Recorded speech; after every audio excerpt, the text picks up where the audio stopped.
आज हम Indian economy का चैप्टर 2 डिस्कस करेंगे। ये चैप्टर 2 1950 से 1990 के बीच में हमने क्या पॉलिसी अपनाई उसको डिस्कस करता है। पर्पस क्या है, हमें ये जानना है कि हमने इंडिया ने इंडिपेंडेंट के बाद कौन सा पाथ ऑप्ट किया डेवलपमेंट के लिए।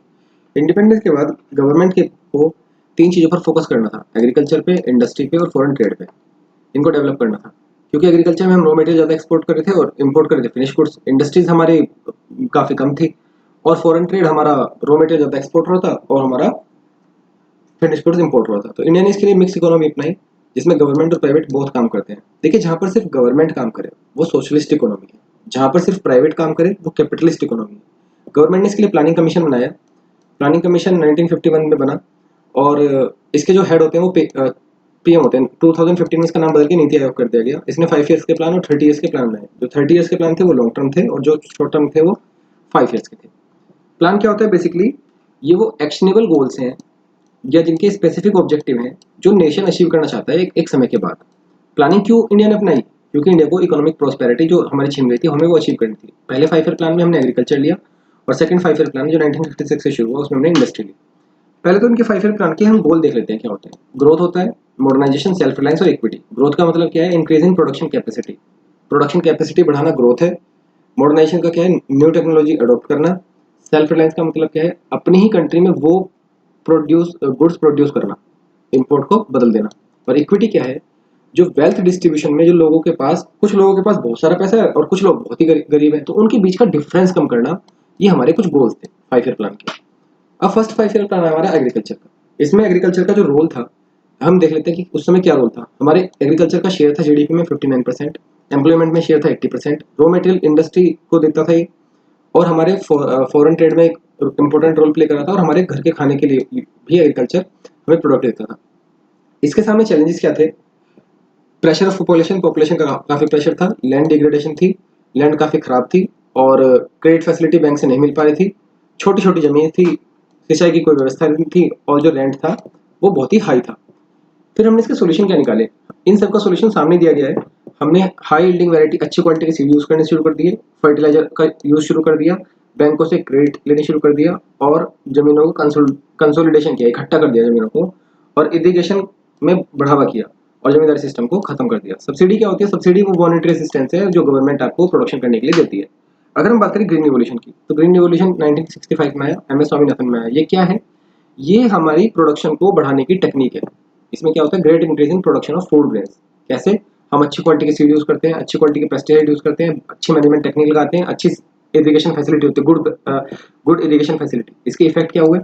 हम फार्मर्स ने मार्केटिंग सरप्लस बना लिया। देखिए, मार्केट में बेचने के लिए जो आपके पास अगर प्रोडक्ट प्रोड्यूस बच जाए, मार्केट में बेचने के लिए प्रोड्यूस बच जाए, तो उसी को बोलते हैं मार्केटेबल सरप्लस। और बफर स्टॉक हमने स्टॉक करना शुरू कर दिया और हमारे इसका बेनिफिट हुआ लो इनकम ग्रुप को, क्योंकि extra higher the supply lower the cost lower the price. और ग्रीन रिवोल्यूशन की लिमिटेशन क्या थी? ये केवल वीट और राइस तक ही रह गया, केवल वेस्टर्न यूपी, हरियाणा और पंजाब तक ही रहा, और इसने फार्मर के बीच में इनइक्वालिटी पैदा कर दी। जिन जो मतलब ग्रीन रिवोल्यूशन कर रहे थे वो अमीर हो गए और बाकी एरिया वाले गरीब रह गए। अगर हम इंडस्ट्री की बात करें, इंडस्ट्री की इंपॉर्टेंस क्या है? एम्प्लॉयमेंट जनरेट करती है, एग्रीकल्चर को डेवलप करती है, रिसोर्स का यूज़ कर सकते हैं हम, लेबर की प्रोडक्टिविटी बढ़ाती है और हमारी एक्सपोर्ट को बढ़ाती है। बट अगर हम 1956 की पॉलिसी देखें जो हमारा सेकंड 5 ईयर प्लान था, महान लोग इस प्लान भी इसको बोलते हैं, तो इसमें अगर हम देखें मेजर रोल पब्लिक सेक्टर को दिया गया। उसके लिए हमने 3 कैटेगरी बनाई, जिसमें केवल फर्स्ट कैटेगरी में गवर्नमेंट को रोल दिया गया, सेकंड में शुरू गवर्नमेंट ही करेगी और प्राइवेट केवल सपोर्ट कर सकती है, और थर्ड प्राइवेट सेक्टर। इससे पता चलता है गवर्नमेंट कितना मेजर रोल प्ले कर रही है। और हमने एक एलक्यूटी पॉलिसी अपनाई, लाइसेंस कोटा परमिट। लाइसेंस में हमने कहा कि गवर्नमेंट लाइसेंस बांटेगी, जिसको भी देना है गवर्नमेंट देगी। कोटा में हमने कहा गया कि आप कितना इंपोर्ट कर सकते हो ये आपको गवर्नमेंट बताएगी, और टैरिफ गवर्नमेंट ने इंपोर्ट्स पे टैरिफ लगाने शुरू कर दिए। उसके बाद हमने देखा कि गवर्नमेंट ने स्मॉल स्केल इंडस्ट्री का डेवलपमेंट किया। स्मॉल स्केल इंडस्ट्री क्या होती है? उस समय तक जो भी 5 लाख तक की इन्वेस्टमेंट करता था उसको हम स्मॉल स्केल इंडस्ट्री बोलते थे, और आज जो 5 करोड़ तक की इन्वेस्टमेंट करता है उसको हम स्मॉल स्केल इंडस्ट्री बोलते हैं। ये लेबर इंटेंसिव होती है, इसको हमने काफ़ी सारी प्रोटेक्शन दी और काफ़ी सारी कंसेशन दी। हमने यूथ को टेक्निकल एजुकेशन और ट्रेनिंग दी, और हमने इंडस्ट्रियल जो प्लेस था उस पर हमने काफ़ी जोर दिया।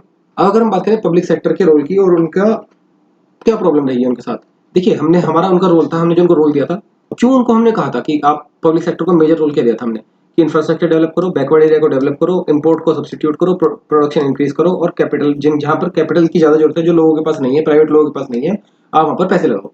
सरकार वहाँ पर पैसे लगाएगी। लेकिन प्रॉब्लम क्या रही, ओवर स्टाफिंग रही, इंडस्ट्री पूरी तरह से नहीं चल पाई, करप्शन काफ़ी रहा, प्राइस काफ़ी कम रहा, इस वजह से इंडस्ट्री लॉस में रही और उनको उतने सरकार ने अधिकार दिए ही नहीं, इनएडिक्वेट ऑटोनॉमी।